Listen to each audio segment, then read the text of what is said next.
Voici donc un Pong qui contient un menu où on peut du coup cliquer pour jouer. Et ensuite, du coup, on a deux raquettes, hein. Une qui se permet d'être manipulée en appuyant sur les flèches du haut et les flèches du bas. Et l'autre, il faut appuyer sur S et W. Et donc, il faut envoyer la balle à l'autre adversaire. Et si on loupe la balle, on perd. Du coup, l'adversaire prend un point en plus. Voilà, là, l'ennemi, enfin le joueur 2, enfin, le joueur à gauche, a pris 2 points. Hop, donc bon, c'est un peu compliqué de manipuler les deux en même temps. Là, je gère un peu, et non, je gère plus. Voilà, donc c'est un petit jeu classique, mais qui est quand même assez sympa à faire. Donc nous, on va le faire avec Kiwi, ce qui permettra du coup que ce soit cross-platform. Donc après, vous pouvez un peu le manipuler pour qu'il puisse s'exécuter sur Windows, Mac, OS et mobile. Ok, donc ça c'est bon. Donc du coup, ce que j'ai fait, ça on peut l'enlever, je viens de le faire, enfin je l'ai fait il y a même quelques temps. Donc on importe du coup Kiwi, donc on importe plusieurs trucs en fait depuis Kiwi, comme ça au moins c'est un peu plus facile. Donc on va importer App, on va importer Widget depuis UX ou UX, je sais pas, ou UIX. UIX.widget, on importe Widget, donc la classe Widget. Depuis Properties, on va importer Numeric Property, Reference List Property et Object Property. On va importer aussi Vector, Clock, Window et Screen Manager Screen. Et depuis Random, on va importer Randint donc pour avoir des entiers au hasard. Ok, donc Kiwi, comme on avait dit, ça se repose surtout en fait sur des widgets en fait, et ensuite sur un héritage de widgets.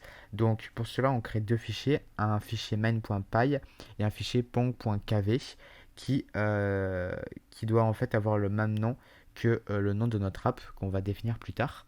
C'est important ça. Donc Pong en fait, .kv, ça permet en fait de faire tout ce qui est la partie visuelle du coup de notre Pong. Donc du coup, bah, voilà, par exemple, s'il y a un menu avec un texte, et bah, le menu, enfin un menu visuel, on va dire, avec un texte, et bah, ça va être fait sur ce texte, sur ce fichier pong.kv pour avoir du coup le rendu visuel. Et là, ici, ce sera tout ce qui est le fonctionnement derrière, en fait, pour que tout fonctionne bien sans aucun problème. Ok, donc du coup, ce qu'on va faire, c'est qu'on va créer une classe Pong Paddle. Donc ça sera du coup une classe en fait qui sera du coup notre raquette. Vous savez, les petits rectangles sur le côté. On le fait hériter widget parce que ça va être un widget en fait. Ensuite, on donne un score. Donc on veut que ce soit numérique. Donc du coup, on met une valeur par défaut de 0. Et ensuite, ce qu'on va faire, c'est que on va créer une méthode qui s'appelle bounce ball.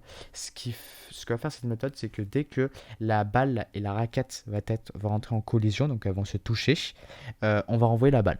Donc pour ça, ce qu'on va faire, c'est que on fait un if self.collide widget ball. Donc si du coup cette raquette ici, donc l'instance d'où le self.collide est vrai, donc si notre raquette actuelle touche la balle, alors on va du coup déclencher un petit code en fait. Enfin, on va lancer ce petit code qui va renvoyer la balle.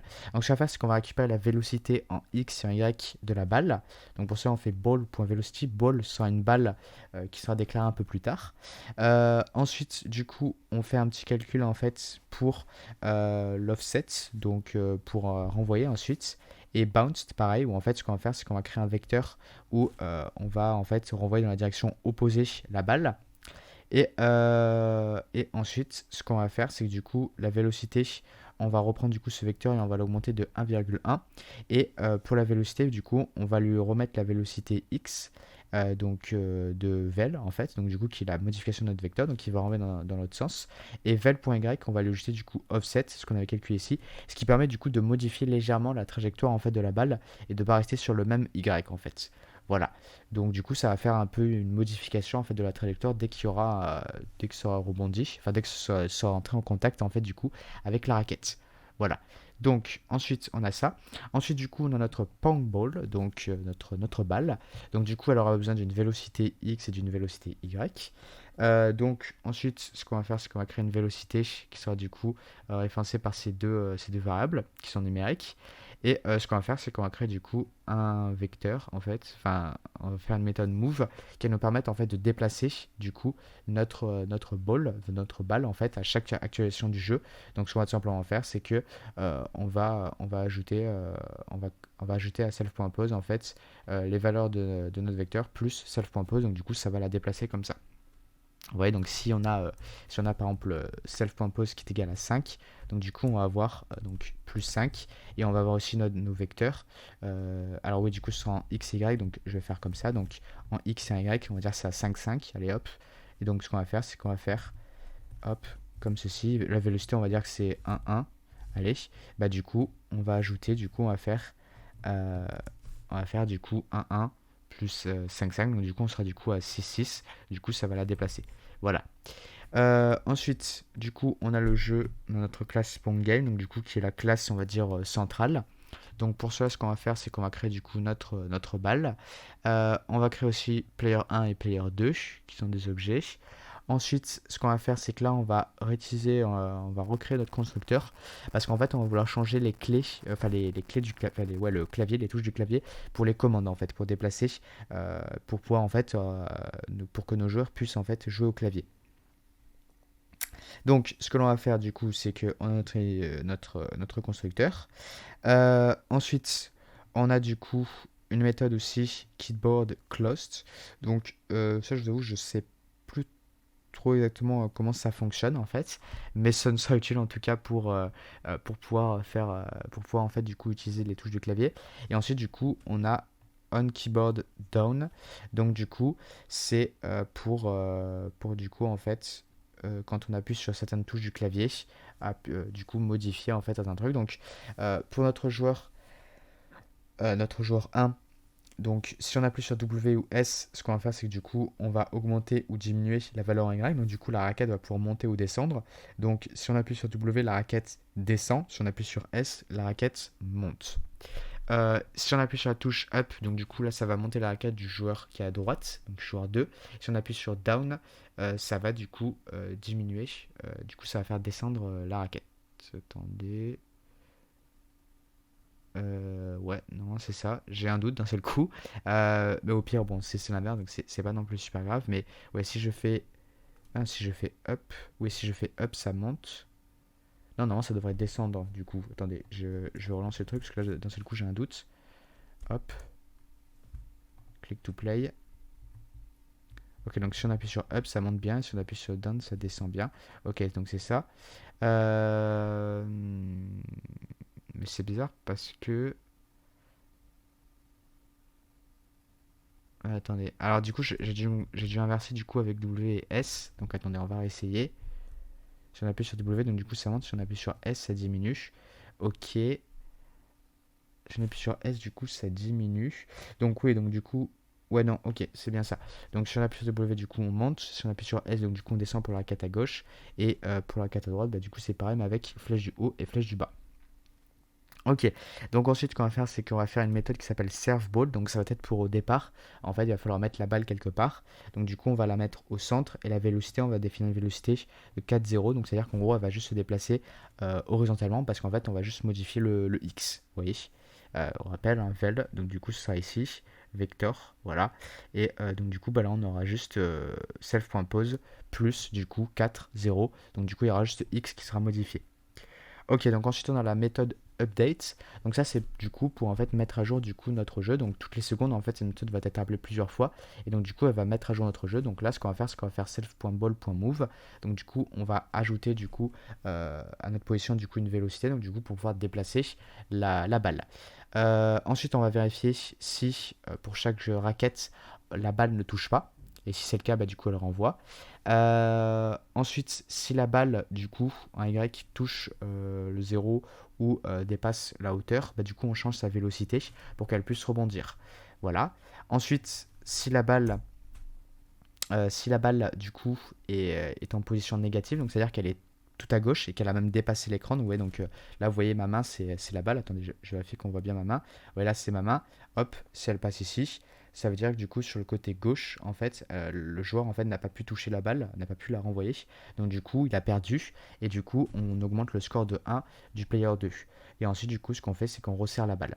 Et du coup, le raisonnement est le même. Si du coup, la balle part trop à droite et qu'on la voit plus, donc du coup, ça veut dire que le joueur 2 a échoué à renvoyer la balle. Donc, du coup, le joueur 1 gagne un point en plus. Et on resserre la balle.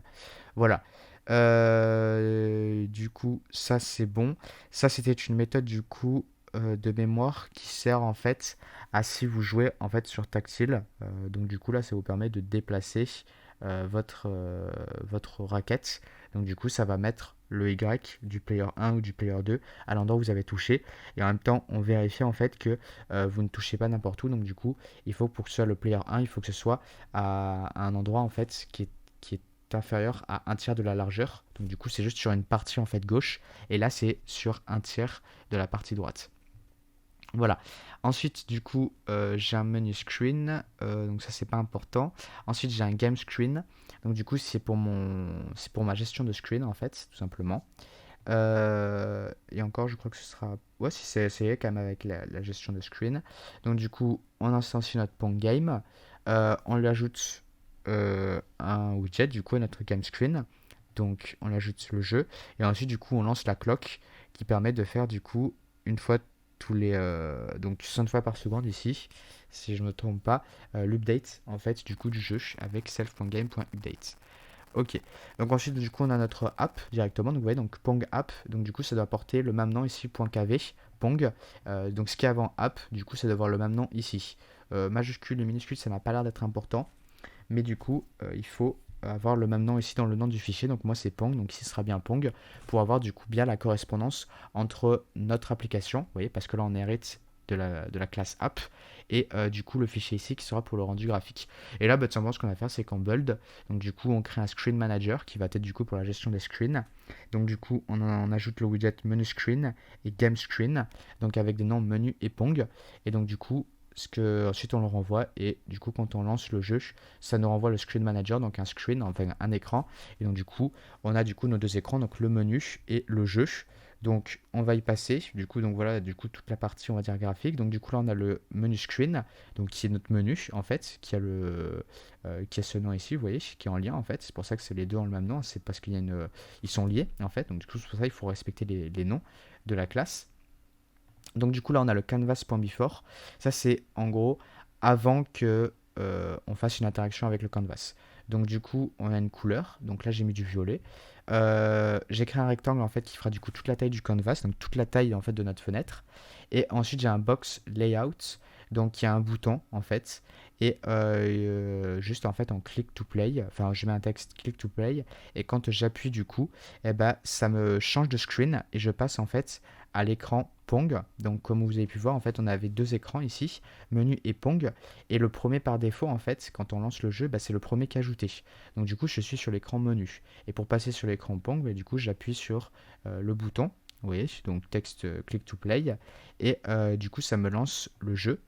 Et en plus de ça, je fais serve ball. Donc du coup, au moment où j'appuie, je veux changer j'appuie, donc comme c'est marqué click to play, je lance du coup, je passe au jeu Pong, et en même temps je lance la balle. Donc la balle n'est pas lancée avant.